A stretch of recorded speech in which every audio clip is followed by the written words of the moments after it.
ബലാത്സംഗ കേസിൽ മുൻകൂർ ജാമ്യത്തിനായി നടൻ സിദ്ദിഖ് സുപ്രീം കോടതിയെ സമീപിച്ചേക്കുമെന്നൊരു വാർത്ത കൂടി ഞങ്ങളുടെ ലീഗൽ കറസ്പോണ്ടന്റ് ശ്യാം ദേവരാജ് നൽകുന്നുണ്ട്. മുതിർന്ന അഭിഭാഷകൻ മുകുൾ റോത്തങ്കിയുമായി സിദ്ദിഖിന്റെ അഭിഭാഷകൻ ചർച്ച നടത്തിയിട്ടുണ്ട്. ജാമ്യ ഹർജി എതിർക്കുന്നുണ്ട് സർക്കാർ.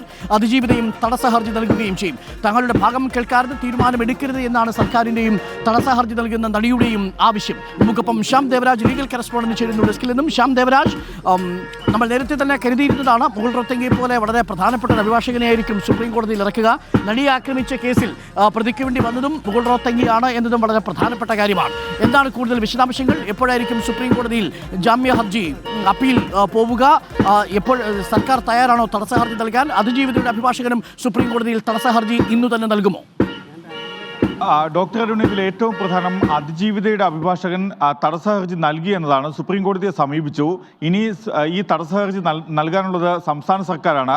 അതിജീവിത ഇന്നലെ തന്നെ തടസ്സ ഹർജി നൽകാൻ ഇന്നലെ രാത്രിയോടുകൂടി തന്നെ തീരുമാനമെടുത്തിരുന്നു. ആ ഹർജി തയ്യാറാക്കുകയും ഇന്ന് രാവിലെ അത് ഫയൽ ചെയ്യുകയും ചെയ്തു. അതിജീവിതയ്ക്ക് വേണ്ടി മുതിർന്ന അഭിഭാഷകർ, വനിതാ അഭിഭാഷകരിൽ ആരെങ്കിലും തന്നെ ഒരാൾ ഹാജരാകുമെന്നാണ് നമുക്ക് ലഭിക്കുന്ന വിവരം. അത് വൃന്ദ ഗ്രോവറോ അല്ലെങ്കിൽ ഇന്ദിര ജയ്സിംഗോ ആകും. അതല്ലെങ്കിൽ മൂന്നാമത്തെ ഓപ്ഷൻ എന്നത് പരിഗണിക്കുന്നത് ഗോപാൽ സുബ്രഹ്മണ്യമാണ്. മൂന്ന് പേരും സുപ്രീം കോടതിയിലെ തലമുതിർന്ന അഭിഭാഷകരുമാണ്.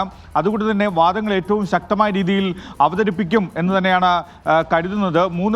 മൂന്ന് പേരോടും ഈ രീതിയിൽ ബന്ധപ്പെട്ടിരുന്നു. പക്ഷേ ഇക്കാര്യത്തിൽ ആരെ നിയോഗിക്കണം എന്ന കാര്യത്തിൽ ഇതുവരെയും തീരുമാനമെടുത്തിട്ടില്ല എന്ന് മാത്രമേ ഉള്ളൂ. പക്ഷേ അഭിഭാഷകൻ അഡ്വക്കേറ്റ് ഓൺ റെക്കോർഡ് ഇത് സംബന്ധിച്ച ഹർജി കവിയറ്റ് സുപ്രീം കോടതിയിൽ നൽകിയിട്ടുമുണ്ട്.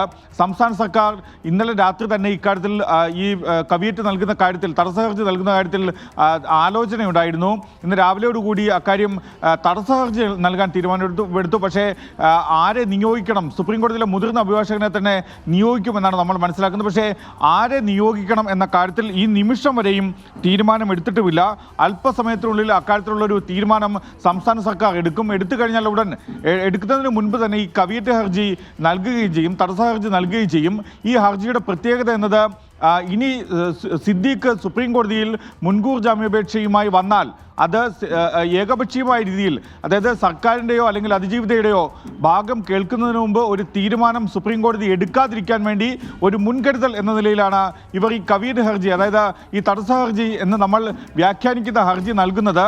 അത് നൽകിക്കഴിഞ്ഞാൽ സ്വാഭാവികമായും സിദ്ദീഖ് നൽകുന്ന മുൻകൂർ ജാമ്യാപേക്ഷയുടെ പകർപ്പ് ഉടനടി തന്നെ ഈ രണ്ടുപേർക്കും, സംസ്ഥാന സർക്കാരിനും അതായത് പ്രോസിക്യൂഷനും ഒപ്പം അതിജീവിതയ്ക്കും നൽകേണ്ടി വരും. സ്വാഭാവികമായും ഇവർക്ക് ഈ ഹർജി പരിഗണിക്കുന്ന സമയത്ത് കോടതിയിൽ ഹാജരാകുകയും സുപ്രീം കോടതിയിൽ ഹാജരാകുകയും അതിൻ്റെ എതിർപ്പ് അറിയിക്കാനുമാകും. സിദ്ദീഖിനെ സംബന്ധിച്ച് ഇപ്പോഴും സിദ്ദീഖിൻ്റെ അഭിഭാഷകർ അക്കാര്യത്തിലൊരു തീരുമാനം എടുത്തിട്ടില്ല എന്നാണ് മനസ്സിലാക്കുന്നത്. ഈ ഡൽഹിയുമായി ബന്ധപ്പെട്ട് സുപ്രീം കോടതിയിലെ തന്നെ സീനിയർ അഭിഭാഷകനായ മുകുൾ റോഹത്ഗിയാണ് ഹാജരാകുന്നത്. അത് നേരത്തെ കൊച്ചിയിൽ നടിയെ ആക്രമിച്ച കേസിൽ 8ാം പ്രതിയായ ദിലീപിന് വേണ്ടി നിരന്തരം സുപ്രീം കോടതിയിൽ ഹാജരായ അഭിഭാഷകനാണ്. ഇന്നലെ തന്നെ ഈ വിധിന്യായത്തിൻ്റെ പകർപ്പ് ഡൽഹിയിലുള്ള റോഹത്ഗിയുടെ ഓഫീസിന് കൈമാറിയിരുന്നു. അക്കാര്യത്തിൽ അവർ നൽകുകയാണെങ്കിൽ ഇന്ന് അല്പസമയത്തിനുള്ളിൽ തന്നെ ഈ ഹർജി മുൻകൂർ ജാമ്യാപേക്ഷ സുപ്രീം കോടതിയിൽ നൽകും എന്നാണ് നമ്മൾ മനസ്സിലാക്കുന്നത്. പക്ഷേ ഇതിൽ അവർക്ക് ഒരു ആശങ്കയുണ്ട്. കാരണം ഈ വിധിന്യായം എന്നത് ശക്തമായ ഒരു വിധിന്യായമാണ്, സ്ത്രീപക്ഷത്ത് നിൽക്കുന്ന വിധിന്യായമാണ്. എന്തുകൊണ്ട് സിദ്ദീഖിനെ കസ്റ്റഡിയിലെടുക്കണം, അറസ്റ്റ് ചെയ്യണം, ചോദ്യം ചെയ്യണം എന്നതൊക്കെ സംബന്ധിച്ച് കോടതി യുക്തിപരമായി തന്നെ ആ വിധിന്യായത്തിൽ ജസ്റ്റിസ് CS ഡയസിൻ്റെ അധ്യക്ഷനായ സിംഗിൾ ബെഞ്ചിൻ്റെ വിധിന്യായത്തിലുണ്ട്. അതുകൊണ്ട് തന്നെയാണ് സിദ്ദീഖിൻ്റെ അഭിഭാഷകർക്ക് അക്കാര്യത്തിലൊരു ആശങ്കയുള്ളതും. കാരണം ഹേമ കമ്മിറ്റി റിപ്പോർട്ട് എന്നതും അതിന് പിന്നാലെയുള്ള വെളിപ്പെടുത്തലുകളുമെല്ലാം രാജ്യമാകെയും രാജ്യത്തിന് പുറത്തും ചർച്ച ചെയ്യുന്നുണ്ട്. സുപ്രീം കോടതിയുടെ മുന്നിൽ, കോടതിക്ക് മുന്നിൽ ഈ വിഷയം ഇതുവരെയും പ്രത്യക്ഷത്തിൽ എത്തിയിട്ടില്ല എന്നതേ ഉള്ളൂ.